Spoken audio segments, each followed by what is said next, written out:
Oke, Assalamualaikum warahmatullahi wabarakatuh.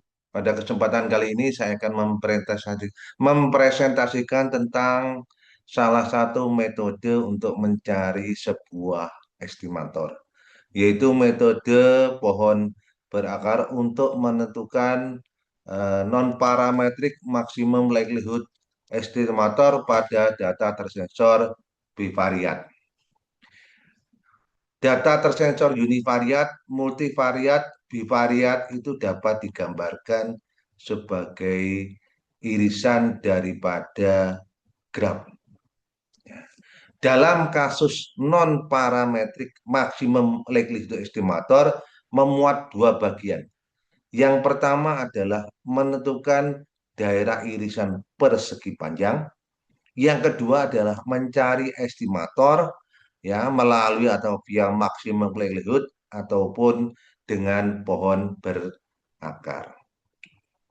Sebagai ilustrasi ya, karena ini adalah kasusnya non parametrik, kita punya sebuah data yang berbentuk persegi panjang dalam ruang dimensi dua. Yang pertama yaitu kita gambarkan X itu sebagai apa? X adalah waktu terinfeksi, katakanlah waktu terinfeksi penyakit HIV, ya. Yang kedua adalah terjangkit atau sumbu Y-nya itu adalah terjangkit daripada AIDS. Kita punya 5 persegi panjang. Ya, 5 persegi panjang ini bisa diartikan sebagai sebuah gambaran tentang tentang 5 pasien. Di sini kita tahu bahwa 5 pasien tersebut itu bisa digambarkan sebagai sebuah persegi panjang, ya, di mana intinya adalah kita ingin mencari irisan daripada persegi-persegi panjang tersebut. Jadi kita ingin menentukan masa inkubasi ya dari HIV menjadi AIDS ini sebagai contoh sederhana ya. Itu adalah kita ingin mencari apakah ada kesamaan waktunya ya antara pasien satu dan pasien ke berikutnya. Ya, kita masih ingat tentang bagaimana kita dalam menghitung estimator, yaitu memaksimumkan sebuah fungsi atau kita kenal dengan fungsi likelihood. Ya, jadi memaksimumkan di sini kita tahu kita punya 5 persegi panjang, maka kita ada ini ya ada 5 yaitu maksimum dari perkalian I sama dengan 1 sampai dengan N probabilitas dari ini ya F adalah fungsi distribusi kumulatif X, Y di mana X adalah waktu terinfeksi HIV dan Y adalah waktu terjangkit AIDS itu anggota dari rektangel atau persegi panjang I ya. Nah, di sini kita sudah mendapatkan berbagai irisan ya, ada P1, P2, P3, P4. Kita kalau menghitung secara langsung biasanya dengan maksimum itu akan susah. Nah, bagaimana fungsi itu identik dengan sebuah log atau maksimum dari penjumlahan sigma I sama dengan 1 sampai dengan N ya log dari probabilitas ya distribusi kumulatif X, Y anggota rektangel I itu sama dengan memaksimumkan ya log PI ya log PI ditambah dengan log P1 plus P2 ini adalah P adalah hasil irisannya ya ditambah dengan log P1 P2 ditambah dengan log P ya P2 ditambah P4. Nah, persegi-persegi panjang di atas itu bisa kita representasikan sebuah graf. Ya, kita tahu bahwa ini adalah sebuah persegi panjang ya. Ada 5 persegi panjang. Nah, kita ambil irisannya. Ya. Di sini kita ada R1, R2, dan R3. R1 beririsan dengan R2 beririsan dengan R3. Ya. Nah, di mana kita persegi panjang ini bisa diwakili oleh sebuah garis. Ya. Jadi R1, R2, R3 itu saling beririsan. Nah, ini ya. Jadi R1 itu pasiennya, itu nah, ini ya, ini menggambarkan pasien dan R2, R2 juga pasien, R3 juga pasien. Jadi persegi panjang ini bisa digambarkan oleh sebuah garis karena dia beririsan. Jadi irisannya yang berikutnya yaitu antara R3 dan R4. R3 dan R4 cari bisa. Maka dia terhubung. Ya. Jadi kalau dia beririsan maka dia terhubung. Kalau tidak beririsan dia tidak terhubung. Begitu juga dengan R4 dan R5. Dia terhubung. R4, R5. Nah, terhubung. Maka ada garis. Jadi garis ini melambangkan irisan. Ya, irisan daripada dua atau lebih persegi panjang. Begitu juga dengan R2, R5. R2, R5 adalah saling beririsan. Nah, itu jadi maka ada garis. Ini namanya graf interseksi. Jadi implementasi atau representasi dari irisan ini adalah yang di sebelah kanan ini. Ya. Sebagai contoh yang lain yaitu ketika R1 dengan R5 tidak beririsan, maka tidak ada garis yang menghubungkan antara R1 dan R5. Selanjutnya, nah, ini ya salah satu alat untuk me, me- salah satu alat untuk mengakomodasi yaitu kita punya namanya klik. Nah, jadi klik ya, jadi klik itu adalah merupakan himpunan bagian daripada graf lengkap ya. Jadi representasi graf interseksi ini bisa digambarkan sebuah klik ya. Nah, klik ini ada berapa? Nah, kliknya ada R1, R2, R3. Nah, ini satu satu klik. R3 dan R4 ini juga satu klik. R4 dan R5 juga satu klik dan R2, R5 itu adalah satu klik juga.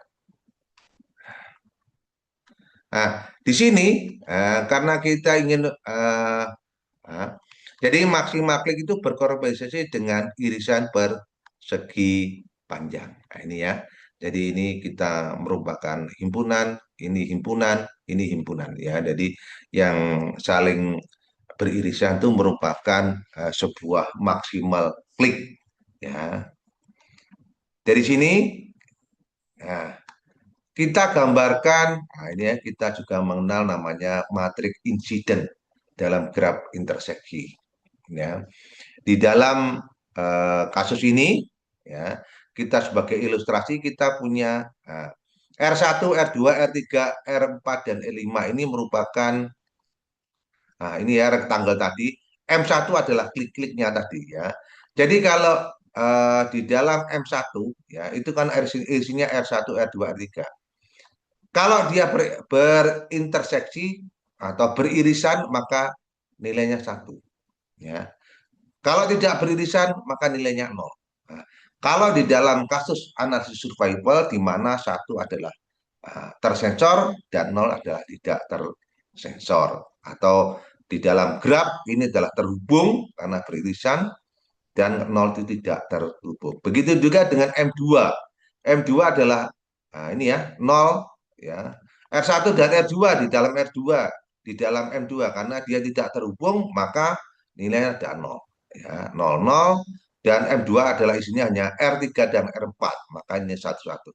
M3 isinya adalah R4 dan R5, maka ini satu-satu. Dan M4 adalah isinya hanya R2 dan R5, maka yang lain nol. Karena di ini merupakan yang nol, ini tidak terhubung.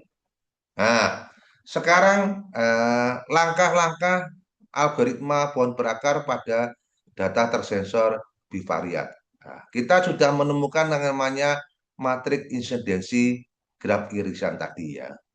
Yang kedua, kita ingin menyederhanakan menjadi matriks klik. Jadi graf tadi yang insidensi tadi, matriks insiden tadi itu bisa disederhanakan. Nah, ya, yang ketiga, nah ini ya, yang ketiga materi klik itu ditempatkan sebagai akar. Ya, nanti di dalam pohon berakar itu namanya akar. Ya, dan materi klik tidak memuat pengamatan universal dan tidak dapat dibagi hasilnya merupakan daun yang tidak tunggal. Jadi ini adalah langkah-langkah dalam rangka mencari estimator pada data tersensor bivariat. Ya. Sebagai contohnya kita punya kasus, ya, kita punya kasus. Saya contohkan kasusnya untuk mudah dipahami ya. Seperti tadi kita punya contoh data bivariat. Diberikan data bivariat R adalah himpunan rektangel atau himpunan persegi panjang yang terdiri dari R1, R2, R3, dan R5. Ya. Dan masing-masing itu mempunyai koordinat, ingat ya, X1, Y1, Y2, X2, Y2. Nah, dengan R1 ya 1,5 1,5 6 10. R2 adalah 31,559. R3 4698, R4 71,10,7 dan R5 adalah 4283. Kenapa ini koordinatnya hanya ditulis hanya dua, ya, yaitu X1, Y1 dan X2, Y2. Di sini persegi panjang tersebut dibangkitkan dari koordinat, ya, pojok kiri bawah dan pojok kanan atas. Jadi hanya di dua titik ya. Jadi ini 1,5 ada di sini ya, dan 6 10 ada di sini.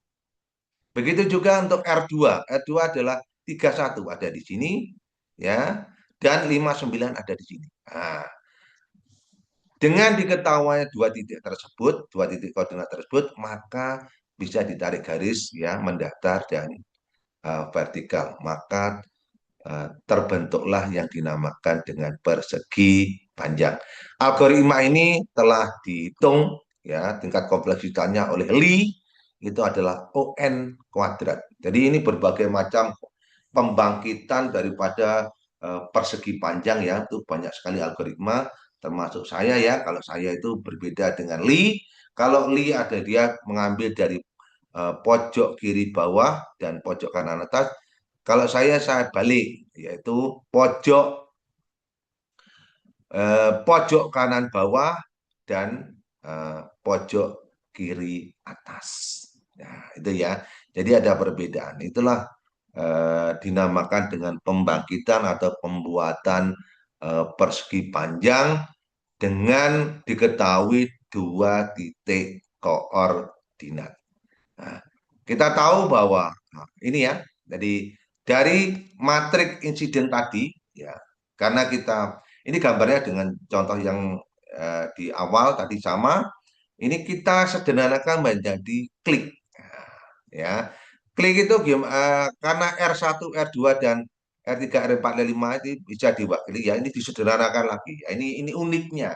Jadi keunikan daripada eh, mencari estimator dengan graf ini ada uniknya, yaitu kita sederhanakan dengan matriks kliknya. Ini itu jadi kalau gambarnya tadi adalah sebentar saya kembali ke ini. Kalau gambarnya itu tadi seperti ini, nah sekarang klik itu tidak seperti ini lagi. Yang ini hilang ya. Jadi R1, R2, R3 itu akan dilebur menjadi satu, dianggap satu klik. Ya, jadi ini satu klik. Satu klik itu berarti apa? Nah, ini dianggap satu titik. Nah, sehingga ukuran ordomatriknya tidak 5 kali 5, tapi ordomatriknya adalah 4 kali 4. Nah, ini ya. Jadi ordomatriknya itu akan berubah. Nah, berubah seperti ini. Karena ini adalah penyederhanaan. Kemudian daripada matrik isi tadi menjadi sebuah klik atau kita katakanlah sebagai matrik A. Hmm. Di dalam matrik A, kita ada langkah-langkah di dalam algoritma untuk data tersensor interval bivariat. Kita punya R1 ini, ya. Ini tadi yang di atas. Ya. A adalah matrik klik. Nah, di mana langkah pertama itu adalah akar, akar dari pohon. Nah, jadi akar dari pohon itu akarnya di atas. Ya. Ini adalah R1, R2, R3, dan R4 yang tadi. R tidak mempunyai pengamatan universal, tidak dapat diberikan dari A. Pengamatan apa yang dimaksud dengan pengamatan universal? Kalau pengamatan universal itu ini matrik pada baris pertama ini isinya satu-satu semua. Nah, itu ya. maka dia dapat dibagi menjadi kalau tidak mempunyai pengamatan universal, maka dapat dibagi menjadi beberapa bagian, yaitu R1 bisa R1 cantik itu disebutkan R1, R2 cantik dan seterusnya sama dengan R2 sampai dengan R4 dengan masing-masing alokasi sebesar seperempat, seperempat, dan seperempat. Level 2 R satu satu, R12, R13, dan R1 merupakan daun. Ingat ya, di sini bahwa ini akarnya. Jadi ini kita tetap memakai konsep teori probabilitas di mana akar itu mesti satu. Ingat ini ya. Tadi nilai probabilitas itu akarnya mesti satu. R1 seperempat, R2 seperempat, dan R3 seperempat, dan R4 seperempat. Ini kalau kebetulan datanya sederhana. Ingat ya, ini sebagai perumpamaan, ini sederhana. Tapi saya sudah mengembangkan ini menjadi multivariat atau dimensi 3. Ya. Jadi di sini pohon berakar dengan daun sebesar R1, R2, dan masing-masing alkoholnya adalah seperempat. Dalam kasus ini data tercari keempat daun merupakan maksimal K dan NP-LME, jadi non parametric maximalisasi dinyatakan dalam himpunan R. Nah, maka P topi ingat ya, tujuan kita adalah mencari estimator di dalam non parametrik. Kalau non parametrik karena merupakan dia tidak mempunyai bentuk yang close form, maka hasilnya adalah sebuah numerik. Ya. Jadi P estimator dari itu adalah sebesar seperempat, seperempat, dan seperempat. Ya, jadi ini ada. Nah, kalau kita lanjutkan ya, kalau kita hitung dengan fungsi likelihood itu bisa ya. Jadi karena dia tidak punya, kenapa itu MLE ya? Jadi MLE itu selalu ada dalam arti kalau fungsi itu kontinu pada himpunan tertutup dan terbatas, maka dia mempunyai nilai maksimum dan nilai minimum. Nah, ini kalau kita sebagai likelihood-nya, nah itu adalah perkalian tadi, ini adalah seperti ini. Ya, memaksimumkan likelihood, nah, kita sama dengan, ya sekali lagi, seperti ada di atas, bahwa kita punya menghitung lognya sama saja. Setelah itu, nah, kita pakai cara-cara atau langkah-langkah dalam MLE ya. Kalau sudah di log maka diturunkan terhadap P-nya, P berapa. Terus sama dengan 0. Maka ketemu apa? Nah, inilah ketemu. Ya, setelah itu kita dari hasil perhitungan menggunakan algoritma beroleh P-nya adalah seperempat dan lambdanya sama dengan satu. Nah, bagaimana kalau ini membuktikan bahwa ini merupakan satu-satunya estimator atau ketunggalan? Ingat, dalam fungsi maksimum dan minimum, kita harus ingat bahwa untuk membuktikan bahwa maksimum atau minimum, maka kita cari turunan parsial kedua. Kan ini adalah variabelnya dapat, maka pakai diferensial parsial. Ya, turunan parsialnya kalau ya turunan parsial kedua kalau kurang dari 0 dia maksimum. Dan turunan parsial kedua kalau dia lebih dari 0 adalah minimum. Nah, di sini diapun turunan keduanya kita peroleh bahwa nilainya adalah kurang dari 0 dan semuanya negatif. Sedangkan nah ini ya turunan kedua ya ini ya. Nah, ini. Nah, kalau kita ingin lanjut lagi, kita bisa membuktikan juga dengan pakai matrik Hessian. Nah, determinan matrik Hessian. Ini ya. Kalau nilainya lebih dari 0, GPD negatif. Turunan kedua negatif, maka diperoleh fungsi Comcat tegas atau maksimum global.